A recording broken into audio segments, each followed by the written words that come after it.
we're going to talk about the 4 different ways people make money. It's the cash flow quadrant. All right, so we're going to talk about the first way people actually make money. And this is actually the most common way people make money, and this is by getting a job. So most people go, they plug into work, they trade their hours for dollars every single day, and this might be the very worst way you can actually make money. It's the most common, but it's oftentimes the worst way you can do it. So let's go to number 2.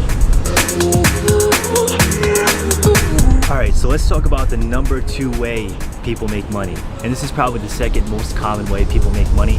It's not the best way, but it's not the worst way. And this is by having a self-employed business. So technically you own a job. So say you're a landscaper, you have a landscaping company. Say you're a chiropractor, you have a chiropractic, business. Or even say, you have a video company or something like that, and you're the sole proprietor of that business, and you're the only one doing the work. You don't have employees under you, but you also don't have a boss above you. That would be a self-employed business. This business is okay. It's not a bad business model. It gives you freedom, it gives you some flexibility, and it also gives you the option to earn a little bit more money than you would at a traditional job. The downfall to this kind of business is that it doesn't scale very well. So with this kind of business model, you're gonna be kind of locked in at a certain amount of money per year because you only have so many hours in a day that you can trade for money.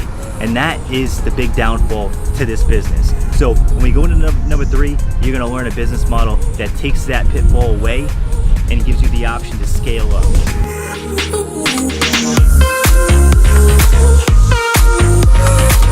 Okay, so let's go into number 3. This is actually building a actual big business. This is on the right side of the quadrant, and what this business model is you actually own a business. So if you go on vacation, or if you have something to do and you can't make it into work that day, you're gonna have employees and people under you making sure that business runs. And this is where you wanna be at. So the wealthiest people in the world own these kinds of businesses. They're not self-employed or they're not employees. They're on the right side of the quadrant. They have big businesses. They have leverage in their business. So like I was saying before, when you have a self-employed business or you work in a job, your time is directly correlated to the amount of money that you make. And we don't want that. We want to disconnect our time from our money because that's how you can leverage and scale up. If you have your time connected to your money, you only have so many hours in a day. So let's just use the best example that we can come up with. Say you're an attorney, you're making $700 an hour or $1,000 an hour. You have 24 hours in a day. And realistically, you're probably only gonna be able to work 16 hours out of that day.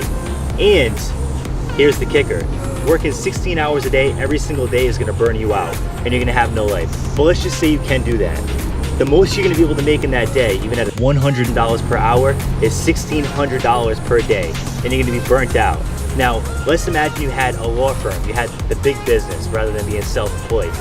Let's say you had 20 or 30 attorneys under you, and they all have that 10 to 16 hour window per day, and you're getting paid for all the work they're doing. They're getting paid as well, but you have scale now. So once you implement scale into your business, that's when you can go from 0 to 100 real quick. Let's go to number 4. Number 4, this is the most powerful way, and this is the way that most wealthy people make their money. This is investing. So you're not gonna see wealthy millionaires and billionaires going to a 9-to-5 job. Then you're not gonna see them being self-employed in most cases. You're gonna either see them owning big businesses, but what they also do is they take the money and the income from those businesses and buy assets that pay them every single month or quarterly in some cases. So I'll give you an idea of some assets that you can buy as an investor. So you can buy dividend stocks, you can buy royalties, you can buy buildings, you can buy all kinds of things. You can even buy other companies. You can buy shares in companies. You can take ownership in other businesses that generate cash flow every single month. But my favorite way to make money with cash flow is through real estate. So real estate, you can go in, you can buy wedge deals, you can buy commercial deals, and those deals will pay you cash flow every single month. So if you buy the deal the right way, you can build yourself a big portfolio that generates income every month, whether you're at the beach, in California, in Hawaii, wherever you're at, your assets are working for you. So what I want to get across here is you don't want your ultimate goal to be a high income job. or you don't want it to be a high income business per se, because that's still going to take time to manage. You want your goal to be to have enough cash flowing investments where you have financial freedom. And that is the ultimate goal. That's way number 4, and that's the one way that most people never make their money. So I hope you enjoyed this video. If you like it, stay tuned and make sure you subscribe. Thanks so much.